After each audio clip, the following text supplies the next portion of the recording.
What is up mga kabuhok? My name is Balbon and welcome back sa ating unboxing series. Yan, meron tayong guest ngayon. Araw na to, isang Arai helmet. At ito po ay ang Citizay or yung half face na urban touring helmet. Yan, sa mga bagong pasok po. Yan, ako po ay Tokyo based. Makikita niyo po ako sa Instagram, Facebook page, TikTok, YouTube. Ayan, kung saan man nyo nakikita, PM nyo lang po ako. Tokyo base po tayo mga boss, mga legit. Yan, ito po ang Citizay, isang half face po ito. Kwento natin kung ano siya. Pero check mo natin kung ano yung laman ng box. So inside the box is helmet lang at saka wala na, yun lang, walang anti-fog. Ayan.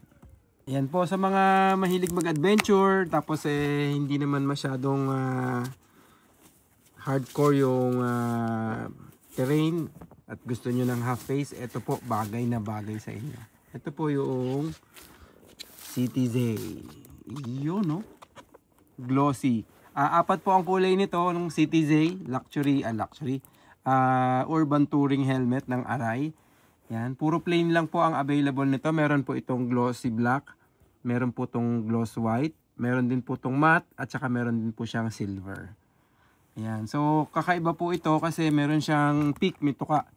Yan, pero half face po siya.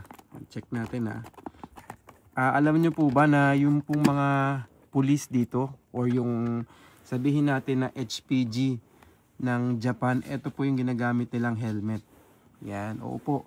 Kung makikita niyo po yung mga hagad dito sa Japan, ang ginagamit po nila itong Citizay. Meron sila ditong camera. Parang yun yung pinaka dashcam nila, may camera sila dito. Yung mga HPD dito, ang gagaling nilang magmotor, dumadaan talaga sila sa mahirap na training. Ayun, wala naman siyang gaanong kakaiba. Maganda lang sa kanya, may tuka pero half face. Wala siyang graphics.